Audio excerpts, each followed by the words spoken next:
Okay, so for part 2 of the lecture here, we're going to actually get into the lab that you actually did. The hypothesis in this study. If you look on page 392 of your book, you will see that you were given the daily hassles and stress scale.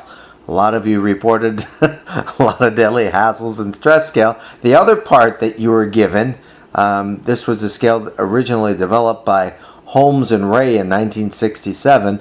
I tried to find the abstract on this for you, but they didn't actually put an abstract together, but it was a psychometrically valid and reliable scale. And I wanted to see if the more you had on daily life hassles and stress, the higher your score would be on depression. And I used something called the Center for Epidemiological Studies, the Self-Reported Depression Scale. And I put an abstract in there for you. You can see they did it, and it was published in, did they put where it was published?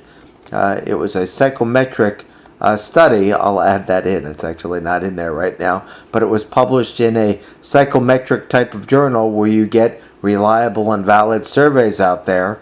They ran correlations, self-report measures, and they came up with the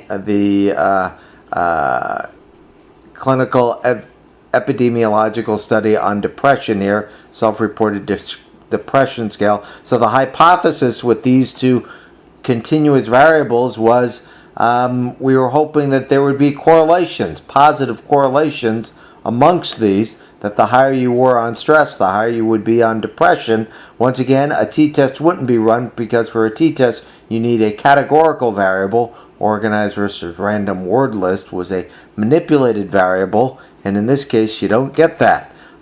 Some examples here for you. These were continuous variables. An example I like to use is, let's say I had 4 different days at a Dairy Queen, and I looked at the temperature each day and the ice cream cone purchases. What would be the relationship between those two? Well, if you look at the 4 days there, 80, 90, 100, 110, it looks like that as the temperature went up, the X variable, the number of ice cream cone sales went up. If you put this into a statistical analysis, you'll see there'd be a perfect linear relationship. The way we write this out is it's a Pearson product correlation.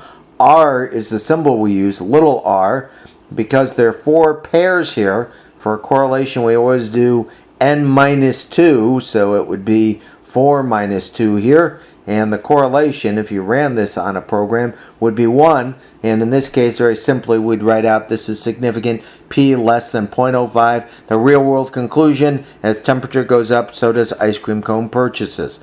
The next thing I wanted to share with you, though, is correlations you can never really interpret as causality, and I wanted to give you 3 primary reasons why this is the case.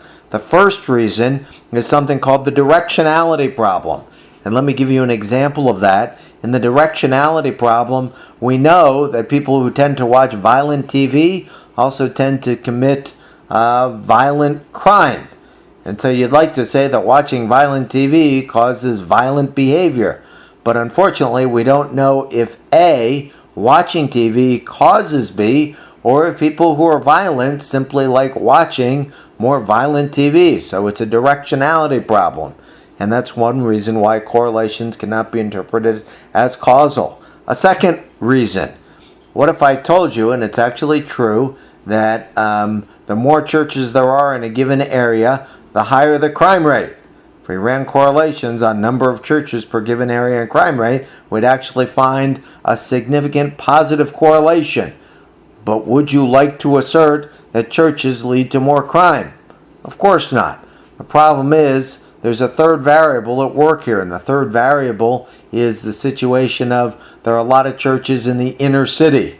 And so you've got a confounding variable there, a third variable, so another reason why correlations cannot be interpreted as causality. Finally, the linear relationship. In the 1960s, there was a lot of civil rights protests in the South, and they found that when temperatures went up from 70 to 80 to 90, rioting went up, but after 90 degrees, 95, 100, 110, rioting went down.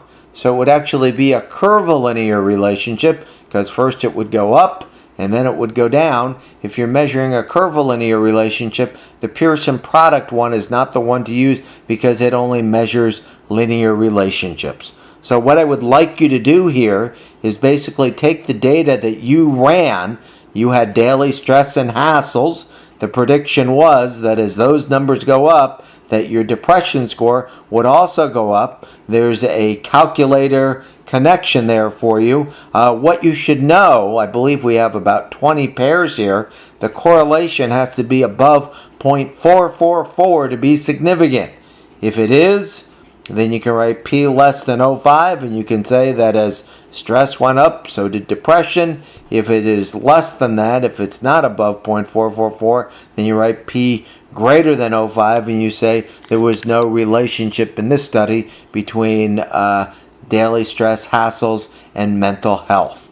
So hopefully this makes a good deal of sense for your study, and I hope this works out well for you. Send me drafts, let me know what you're up to, and I'll do whatever I can do to help you out. Thanks, bye-bye.